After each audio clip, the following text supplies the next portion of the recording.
Let's get it, boys. We out here on a Monday night. You know what I'm saying? Locking in. Time to get back to it. Yeah, it's funny, I say locking in. We got the video tonight. Gen Z's addiction to locking in is the video that we're watching today. I'm interested. I haven't seen any of it. I'm interested to see what this guy has to say about it. It's pretty common phrase you hear all the time. Everyone's always telling everybody lock in, lock in, lock in. Even me, before I got on the stream, before I even seen the video, I was telling myself I need to lock in. Let's get into it, man. And focus on my goals. And what's that? This year is my year. I'm gonna delete Instagram and focus on my goals. And what's that? This year is my year. I'm gonna delete TikTok, wake up at 6 a.m., start a dropshipping store, do some push-ups, and finally get my shit together. This year is my year. I swear I'm gonna delete TikTok. Wake up at 5 o'clock every single morning, meditate, journal, manifest my dreams, dump everything into an NFT, get rich in crypto, and then I'm gonna okay, this year is my year. Waking up at 4 a.m., going on a dopamine detox. I read Atomic Habits, taking cold showers, listen to a few Huberman podcasts, so now I know I'm ready for this year. Definitely relatable already, I can say for sure. It's 3 a.m. up, 5 side hustles, red light sauna. I still gotta delete TikTok. This is my winter arc. This year, I swear I'm actually locked. This year, wake up at midnight, straight into an icy lake, starting my personal brand, 10-mile run backwards, push-pull legs Arnold split, deleting my entire phone. No friends, no distractions, 4 years of monk mode. I will locking in.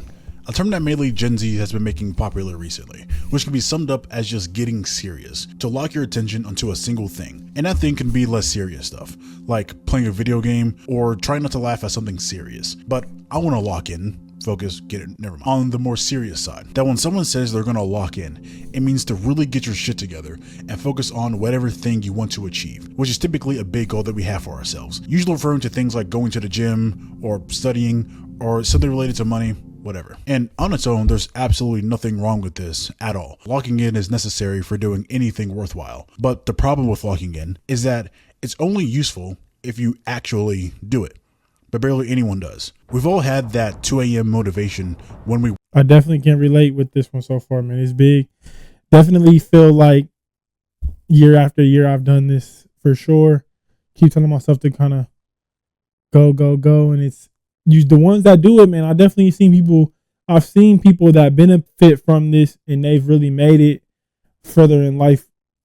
Took a big leap from just a year of, I swear, just 1 year of being in the gym or 1 year of like really working on your business. It can send you way ahead if you were just able to just cut out all the distractions for just a while. For me personally, it's been a difficult process. It's up and down. I definitely have been able to do it for a while. Fall off, get back, fall off, get back. So let's see. Maybe this video will unlock something for me. Wake up and just start pacing on our rooms. When we saw a video of someone our age making $150,000 a month and they buy their parents a new house with a Rolls Royce. So we start planning on becoming a millionaire in 6 months. We start researching and watching videos. Maybe go do a couple of push-ups and squats. We delete TikTok and Instagram from our phones. Maybe even pull out a journal and write down some plans about something. And we swear we're gonna go to the gym tomorrow. And then we go to bed, wake up, re-download TikTok the next day, and just repeat the cycle over and over and over again. I ain't never did that shit. Like, it sounds kind of funny because we all kind of been through it, but in all seriousness, it's insanity. It's demoralizing. It gets beyond frustrating when time keeps passing, but for some reason, we're not where we want to be in our lives. When we're not even on the path. When you haven't locked in like you swore you were going to do, and now... I mean, insanity that's real though. Repeating the same habits over and over again without expecting different results. Was that what it is? Repeating the same habits over and over again without repeating the same thing over and over again without, you all know. Now it's 2025 and you're in the same spot you have been for over half a decade. When it's your literal 40th attempt saying you're going to do something and you don't even believe or trust yourself anymore. Like, it's not even sadness or anger. It's just numbness. But why exactly does that happen? Like, why is it so difficult to do the things we swore we want to do, yet it's so easy to do the things that we know won't help us long term? And it's not even like we don't want these things or don't even know how to get them. Because if you have an internet connection, which you have to be for watching this video, you can easily figure out exactly how to get exactly what you want out of life. Hundreds of millions of people have that ability, but then why can't people do it? Why can't people focus? Why can't people stick with something longer than 75 days? Why will 90% of people live the same year over and over and over again? Why can't Gen Z seem to lock in? Well, first of all, it's not just Gen Z who can't lock in, but almost every human for all time. Because focusing on long-term goals outside of survival inherently goes against human nature and the way our minds work, but more on that in a second. And second off, why exactly is locking in so important? Because if you research different people who've done anything worthwhile in any domain, they all got there doing different things during different times, but the one common denominator between all of them is intense focus over a long period of time on one thing, which is real quick, something that he said that I think really resonated with me right there is most people will live the same year over and over again. And personally, that's why recently I've decided that I'm moving to a new city, is because of that right there. I feel like just doing something big like moving to a new city breaks that cycle. It breaks that cycle of doing like the same repetitive routine over and over and over again. And I don't know if it's the unlock that I personally need, but I feel like that's something that a lot of people could use to help them go forward in life, is something like that. It's a big drastic change that can kind of, I think personally could help. And obviously looking back in a year from now, I'll have a better idea of where that exactly is. But that's something that personally I think I needed to do because I wanted to break that cycle. And I think a lot of other people probably could benefit from a similar kind of change, like making a big change like that can break that cycle of you just doing the same stuff over and over and over again.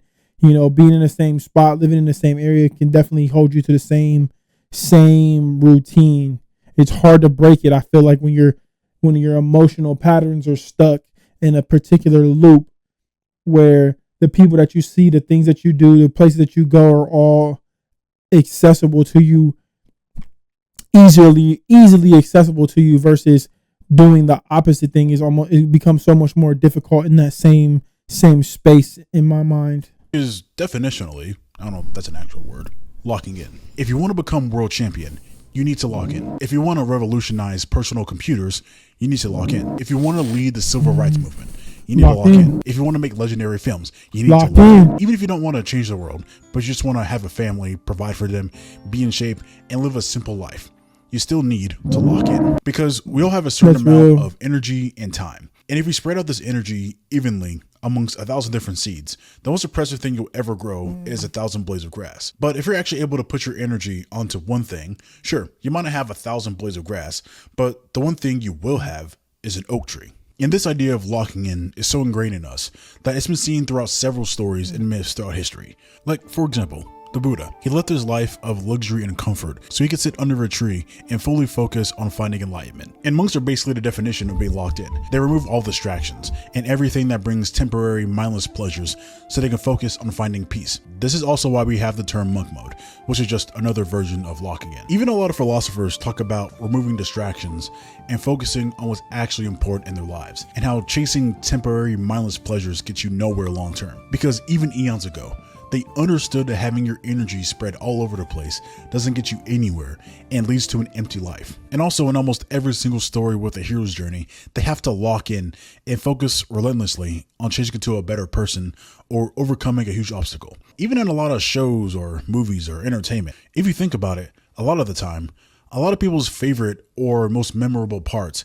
is when a character gets serious, when their eyes change, and you can tell that they don't care about anything else other than the goal. Especially in sports, when athletes in the zone or they have tunnel vision and they just even if you look at different biographies of people in the not too distant past, or motivational speakers, or people who are alive today, they all mention the focus. Real quick, because I don't want to yap too much, but I know one of the things that I always see people do, or one of the things I think we forget, is when we're watching a movie and we watch, like he said, we watch the person go through the evolution of being who they're going to be. Like they're like down low in life and things are going bad for them, whether it's, Batman or I don't really have any good examples off the top of my head right now, but you can definitely envision what I'm talking about when there's like a arc in the movie where the person becomes their final version of themselves, and there's like this cutscene in between where they're like working out, doing the thing that they're supposed to be doing, like getting up, hooping every day, playing 2 times a day. That is the kind of stuff that we really forget, that we need to, that cut scene is the part that we need to focus on, the part that we forget, the part that we skip. It's not fast in real life though. That cut scene can be a year long, 2 years long, but in reality, you actually have to live that cut scene and do those things repetitively over and over again to get to that final version of you. And I feel like me and a lot of other people, you want that cut scene to go really fast, just like it does in the movie, and that ain't how it works.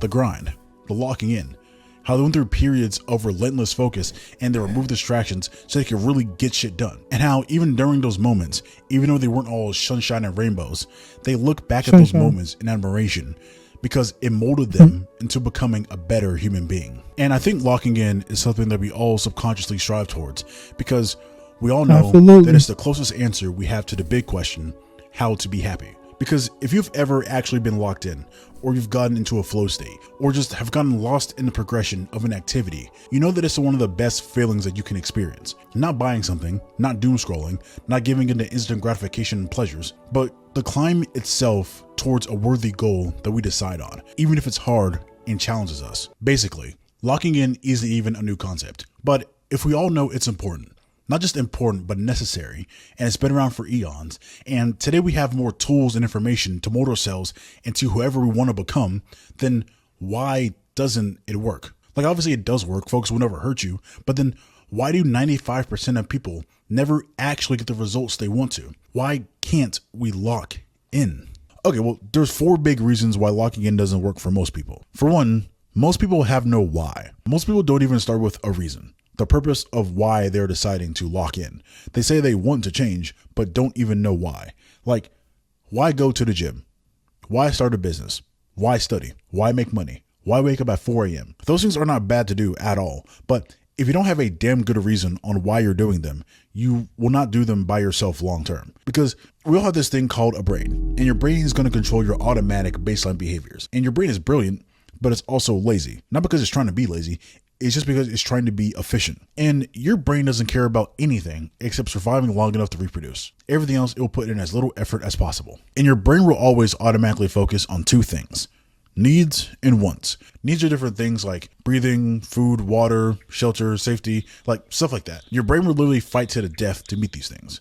Like, literally, it will put your life at risk and put you in danger until those needs are covered. This is why I usually see people doing extreme things during life or death situations, because your brain is no longer messing around. This thing needs to get done. And then there are wants, things that don't need to happen, but your brain still wants them. I like to think about these things as pleasures, dopamine, and comfort. But because it's efficient, it's always going to go towards the lowest hanging wants first. Pleasures that are the easiest and fastest to get. So unless you actively try to fight it via awareness or willpower or discipline, whatever, your brain is just going to do whatever it can to keep you alive and then chase short-term pleasures until you die. Just try it for a day. Just let your brain make all the automatic decisions. You're probably going to do nothing the entire day except just sit there and survive and just give into instant gratification activities and just be lazy. Anyways, the reason it's so hard to focus on boring things, especially that shit is the worst feeling though. You have a whole day of that. That's the worst feeling in the world. You come out feeling so shitty after a day like that. Long term, is because our brain is fighting us the entire time because it doesn't understand why we're trying to force it to do something it doesn't need to do, because it doesn't care about your goals. The things we want to achieve are not needs, and if it's not a need, your brain will default to going towards easier wants. Like, you don't need to get in shape, you want to. You don't need to start a business, you want to. You don't need to do a lot of things because the world can handle all of that for you. And the stuff you want out of life will make you feel good eventually, but the path to getting there is long and boring, uncomfortable, and risky. And your brain hates those things, especially when it can feel good instantly all the time. So unless it's truly important to you and your brain, you will inevitably fold. Think back to whenever you're working on anything. Automatically, probably several times, your brain will ask you, why? And if you don't have a good answer to that question, your brain will just slowly turn off. But then imagine those times whenever you had a good why for something. It feels like you have almost this unlimited restless energy. Like, have you ever had a day in which you had something huge planned for the next day and you were able to wake up at like 4 or 5 o'clock in the morning with almost zero effort? Almost like your brain automatically woke you up. It's because you were actually excited to get up because you had a strong reason why to get up. Versus the days whenever you hype yourself up with some empty promises, you don't plan anything, you don't have a why, you just saw someone else doing it, and now that 5 o'clock alarm goes off, and there's going to be a 90% chance you're going to hit snooze and go right back to bed. And it is kind of corny, but it's that quote where it's like, any why can be any how. Because if you have a strong enough why, you will do it. And the reason why can be good or bad. If someone put a gun to your head, is one of those things we've heard our entire lives. And it shows us that we will do crazy shit we don't want to do if you have a good reason behind it, even if it's negative. Same with if someone gave you $1 billion, shows the crazy shit we will do trying to chase a huge reward. But most people usually have neither of those. They're just floating around in the middle. They don't have a pain they're running from or a huge reward to chase. So a big reason people can't lock in or focus on something long-term is because they don't even have a good, strong reason why behind it. Like, it needs to be something bigger than, I want to get rich or I want a six-pack. But like, why? This is a classic one that I feel like has been echoed through so many books and literature and just different like gurus and stuff. Is definitely find your why. And I'll give this guy credit, man. He really broke it down better than I think a lot of people have ever that I've ever heard. And I listen to a lot of self-helpy kind of guru-y, do better with your life kind of content. This guy's definitely broken it down better than a lot of those people ever have. So I appreciate this already. I like this video a lot. We're only about halfway through, but this guy is really good, actually.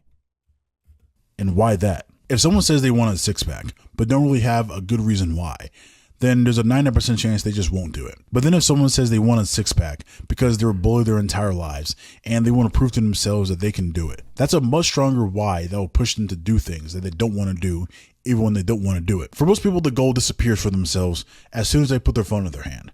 It's not something that's so important to them that it bothers them not going towards it. Something so important to them that doing anything outside of the progression of that goal seems like a waste of time. Something that would be the last thing on their mind whenever they go to sleep and the first thing on their mind whenever they wake up.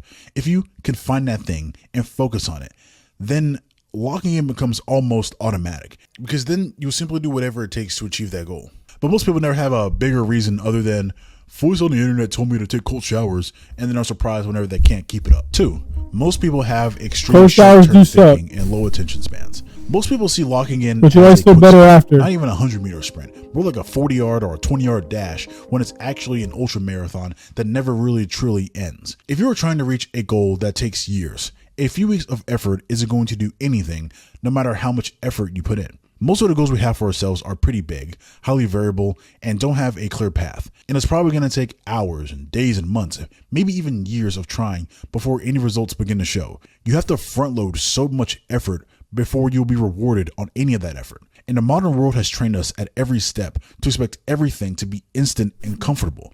And this combined with our highly efficient, lazy ass brains make being instantly, comfortably numb addicting. I've already talked about it a lot in this video, but social media, especially short form content, has fucked our attention spans to the point that focusing on long-term projects becomes damn near impossible. Like, we've been taught that if the reward doesn't come in 10 seconds or less, we can just swipe and find something else that will satisfy us, even outside the screen. The world is.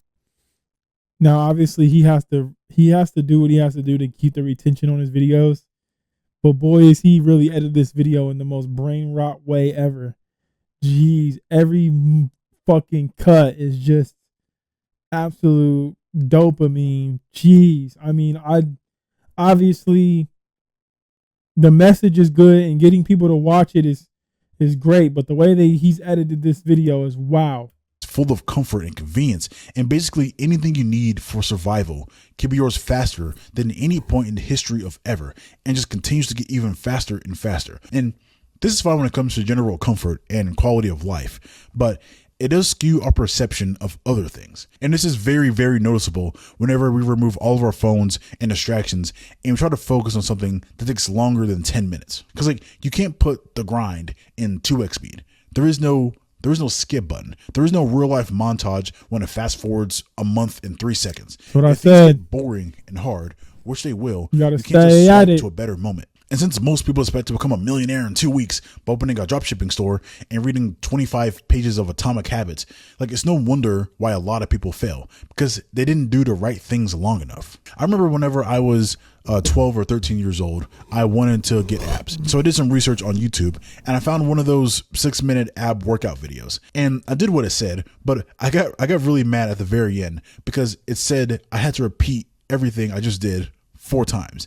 And I thought I got scammed, but I didn't realize until I got older that it's repetition over time that builds results. Because like the video wasn't lying. Like if I would have done what the video said, I would have gotten abs, but it wouldn't just take 1 set, but maybe like 600 total sets over the course of months before I started to see a really huge difference. But I didn't know at the time that if you just do the simple things, the things we try to avoid over a long period of time, that's what builds results. Anyways, we are in a constant search for a shortcut, the easy way out. But today, and information, we can stay constantly trapped looking for the next shortcut instead of just doing the things we know we need to do. We will waste more time looking for that shortcut rather than just doing the actions we know we should be doing. But that doesn't sound cool. That's why whenever you hear about it, whenever you hear about someone locking in, it's usually for like 75 days or for 6 months.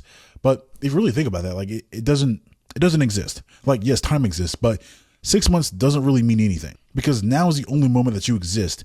And it just comes down to what you're actually doing now in this moment. Because what happens after 6 months? If you can actually pull through the actions, like, does it stop? Are you finally done? There is no point in which you're going to reach the point, which is like, oh shit, I finally did it.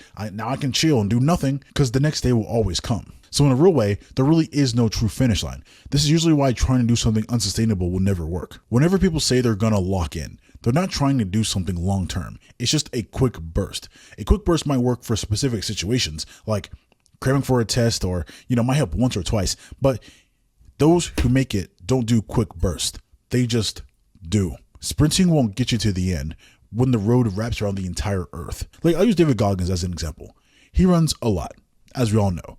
But usually if you watch him run, especially in the middle of those like 100-mile long races, he is not sprinting. He's not hauling ass. He's keeping a pace that he can constantly maintain over the course of the entire race, which might only be around like 4 or 5 miles per hour, not a 15, 20 mile per hour sprint, because he knows that if he does do that quick burst that we all try to do, he will fail. Because if you know before you even lock in that you're not going to focus on it long term, you might as well not even start.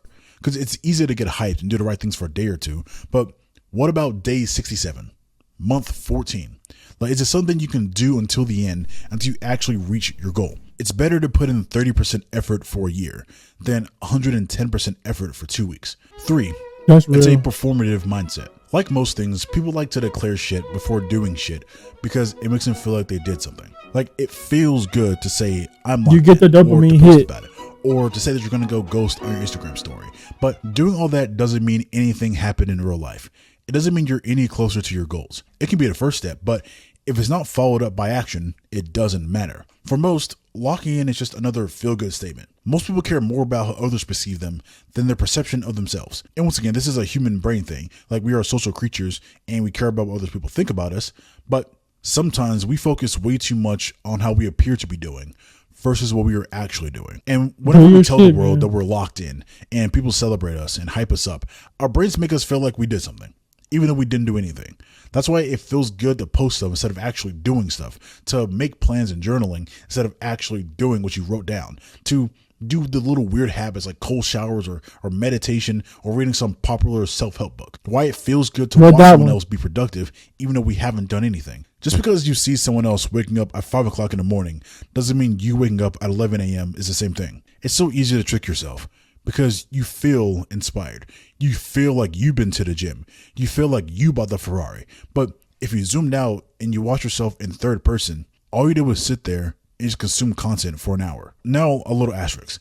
I think content like this is fine to consume if you're taking action alongside it and it's just helping you keep the fire hot. If you're going to be on social media for hours every single day or listening to podcasts, whatever, it is better to be consuming a bunch of self-improvement stuff rather than brain rot. But for most people, they're not even using it as a supplement. They're tricking their mind into thinking that that alone is actual progress. It's all performative. That's real. Like, people say cool things like, I want to become a millionaire, but they don't even pick up a book, don't even make a plan, don't even learn what money actually is. They don't change anything. They don't try. They keep swiping on TikTok, and they think the best way to make money is to start a clothing brand with $50 or YouTube automation with faceless AI slop. They have no plan, no goal, no knowledge, no long-term strategy, just a temporary emotion that will fade just as quickly as it came. And then most of the time, the trigger for someone locking in is watching a David Goggins TikTok yelling at them, calling them a bitch. And that might keep you going for a few hours, but it fades very fast when things get actually hard. If the cue for you locking in comes from something else other than yourself, you will fail. If you need someone to tell you to lock in, then you're not actually locked in. And most people don't know how to actually... That's a bar right there. If you need someone else to tell you to lock in, you are not actually locked in. That's a bar. Outside. That's an actual bar. Of the things they're told to do. Most people will put more time and effort into pleasing someone else rather than focusing on the goals they have for themselves. For example, if someone was told to be up earlier at their job at 6 a.m. instead of 8 a.m., they would be there at 6 a.m. But then if they made the same promise to themselves that they'll be at the gym at 6 a.m., they would sleep in and miss it for the third week in a row. Basically, a lot of motivational lock-in stuff is usually advertised as fun, high energy, feel good, hoorah. But if you've actually done something on your own, you realize it's the opposite. It's boring. It's hard, which is why it's difficult to stick with it, especially when you're surrounded by so many other pleasures and distractions. And if the only fuel you have is motivational TikToks or Instagram Reels, you will fail. And 4, most people have unrealistic expectations. Let's say you're locked in for 6 months. People expect those 6 months to be perfect and smooth. They think that the second they say the words out loud, I'm locked in, the universe will change and it'll be a perfect road. That one day they're just gonna start and it's gonna be this magical ride, and then get blindsided when they run into a problem 5 minutes later. People want fast, easy results. So when someone works on something for a month and sees nothing, they give up. If you ever worked on a project alone, whenever no one else told you to do it, and you actually did it and stuck with it until the very end, you realize that it took much more time than you thought it would in the very beginning, and it took more energy than you originally expected it to. 99% of your time was spent in quiet frustration and self-doubt, and there were at least 100 little roadblocks that could have stopped you at any point. It's difficult. It's hard. It actually challenges you. You're taking on a task that literally nobody is telling you to do, and you don't even have to do it. And when you reach the end, you realize why so many people never do anything long term. Because there's a massive difference between acting like you are something versus actually doing it. The hype and the theories of how to be productive versus actually throwing all of yourself into a task and getting lost in it. You start to understand that there is no secret. The only thing you can do is do. It's not a Rocky movie when you do 5 push-ups and the whole crowd is cheering for you. It's usually dark and quiet and boring, and it's usually very lonely and unmotivating as hell. You're going to constantly feel like you're behind, doubting yourself every step of the way, wondering if what you're doing is even worth it and if you should stop. Your brain is going to fuck with you more than the actual task itself. And sure, there are things that you can do to help, but you can't avoid doing the stuff boring we already part. know to do. The thing we know we should be doing that we try our best to avoid. They also think that during that period, it's going to be this constant up, and every day is going to be 100%, when in reality, half the days are going to be below average. If you focused for a full year, that means 6 of those months are going to be below average. And most of that time, average doesn't even feel good. Some days are going to be missed. Most days you aren't going to do everything you set out to do. And maybe 3 of those days are going to go absolutely perfectly when all the stars align. But most people give up after 5 days because it gets hard and it doesn't meet the expectations that the world gave us. So yeah, when you combine all these things, you understand why locking in over a long period of time is so hard for most people and why it's never really easy. We are biologically hardwired to chase comfort and avoid pain. The big goals we have for ourselves are wants, not needs.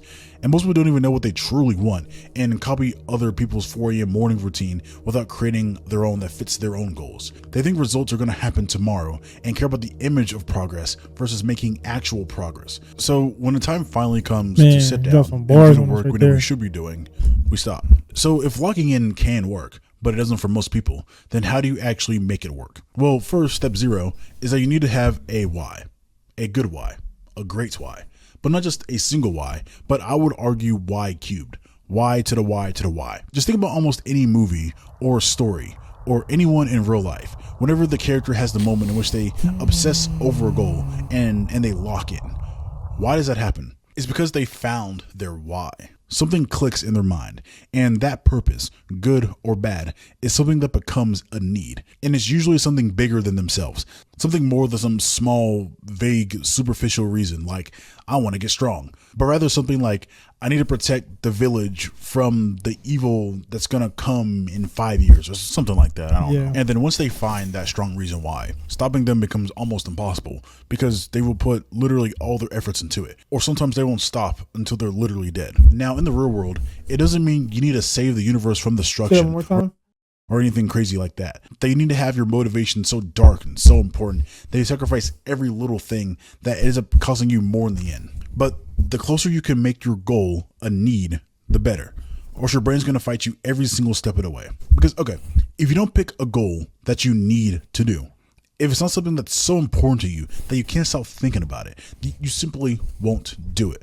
Because the world we live in today gives us so much instant comfort and pleasures and distractions, and this ocean of instant gratification is going to easily drown out a meh reason for doing something. If you're going to do something over a long period of time, you need to have something else as fuel other than your motivational, happy, feel-good emotions. Because one day you feel great, and the next you're questioning the purpose in anything. And if you solely rely on them, that feeling is the realest feeling ever, man. It's like I've been there so many times where I'll just be, I'm excited about something. I'm like thinking about it. I'm like doing it. Even if I am quote unquote locking in and really staying with the thing and doing it, if I'm not seeing like results from it, sometimes I get in my head. I'm like, is this even what I want to do? Do I even like this? Is this even for me? Like, I started streaming, years ago, but I told myself this year I'm going to kind of take it a little more serious, post on YouTube more often. And I've been doing really well with it. There was moments where I've kind of slacked a little bit in the last, I'll say month or two, just because I got a lot of other things going on too. Just because I have to survive to a certain degree. This isn't really paying my bills, but at the same time, I'm still trying to find the time, make the time, stay focused on it. I'm also simultaneously sabotaging myself a bit in my own brain because I'm just like, do I even want to do this? Is this really it? And there's little reminders from time to time throughout my day, or like certain conversations that I will have, where people kind of help me remind myself, like, oh yeah, this is something I really want to do. This is something like. And I think finding a bigger why to do this particular thing, other than, I just want to stream and do this for a living, is like, I'd like to have this as my job, be my day job, something I'm passionate about, quote unquote, to like pay my bills. I think I need to think about that a little bit more strongly and consider what maybe is the bigger why there, which is something this video is kind of, helping me consider, I guess. That your progress is also going to be random. Just random bursts of motivation that get you nowhere long term. It's corny, but it's like the quote I said earlier, how any why can overcome any how. Or if you want to succeed as bad as you want to breathe, then you'll be successful. It sounds kind of corny, but it does have a lot of truth behind it. You constantly just do breathing, even though you're not constantly thinking about breathing. And if you don't breathe for 30 seconds, you will do anything to get air because it's a non-negotiable. Or almost any example, if someone said you had to do X, Y, or Z in 6 months, or you're homeless, or they were going to harm you and your family, you would make it work because there's a strong reason there. But like we said before, for most people, there aren't really any real consequences for not achieving your goal. But if you don't set up any consequences, either in real life or mentally, if you know that whether or not you achieve your goals, nothing's going to happen to you, it's basically never going to happen because you're going to default to comfort. Anyways, it has to be a strong why. Without that, nothing matters. Then once you have something that you actually care about, remove everything that is not the goal. Once you have a good why, your brain is still going to fuck with you. It's still going to want to go towards the easier ones, even if the one that you have is massive and will bring you fulfillment and pleasure. You have to remove the short-term instant gratification activities, either your phone or other distractions like TV, sports, video games, other people, etc. The things we know we shouldn't be doing. Now, I'm not saying you got to go extreme and never, ever do anything ever again, but the more you remove these things, the easier it will be for your brain to focus on the things you truly care about. Then once you have all that down, actually do it. Actually take the actions. Not talking about it, not watching videos, not posting on social media, trying to make it seem like you're doing something, but simply just do it. Do that The times shit. whenever I've made the biggest That's progress my favorite quote in my ever. life or towards my goals is whenever I said fuck how I feel and just do what I know I needed to do. Because there have been a lot of times when I have just listened to my brain all day, every day. And all it does is just stop you from doing the things you know you want to do by just giving you logical reasons for inaction. And probably the most annoying thing about it is that feeling of resistance, that self-doubt, the reason not to do something is literally always going to be there. And because your brain is you, it literally knows the perfect thing to tell you to stop you from doing the things you know you want to do. It knows how to give you the perfect excuse every time. But because it's a constant and will always be there, if you listen to it, it just means you will never make any progress ever. You know exactly what you have to do, so just do it. It's simple, not easy, sure, but you are literally running out of time. Then the hard part is to just keep going. This is where almost everyone stops because it requires consistent, boring effort without getting rewarded for the long time in between. And there's no secret to this. You either do or you do not. Either you keep going or you stop. And once again, it doesn't have to be perfect, but even showing up 10% one day is infinitely better than doing nothing at all. I like to think about the Grand Canyon. To get that massive canyon, you need consistency. It took over 5 million years for it to be what it is now. And I would imagine some days a lot of progress was made, while there might have been probably years when nothing happened at all. But to get where it is now, it never truly stopped.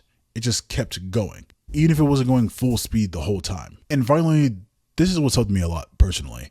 I think the last thing that you can do is expect the hard and embrace it.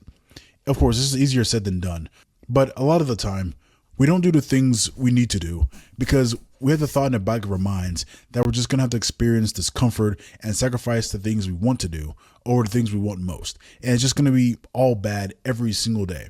But a big reframe I've had in my mind is that instead of thinking that I get to experience discomfort every single day, I try to change it to I get to experience the greatest feeling ever every single day, which is achievement towards personal goals and overcoming resistance. So try to have that glued to the front of my mind to keep going until I remember why I started. And also I think it's helpful to remember that literally no matter what you do, it's going to be uncomfortable. Even if you do nothing and you give into your instant pleasures, you're going to feel uncomfortable knowing that you're not achieving the true goals you have for yourself. And if discomfort is going to exist no matter what, then you might as well get something from it. Once you start making actual progress towards the goals that you set for yourself through the actions that you're taking and you're overcoming self-doubt and just pushing through resistance, it is by far one of the best feelings ever. But you have to go past that little dip before you see results. But once you get over that hill, it becomes so much easier. It doesn't become easy, but easier. But at the end, you're going to be so damn proud of yourself and remember why you started to begin with. That's it. Bye. I like this guy's videos, man. Very straightforward, very to the point. He did a really good job of breaking that down. You know, like I said a little bit earlier in the video, I think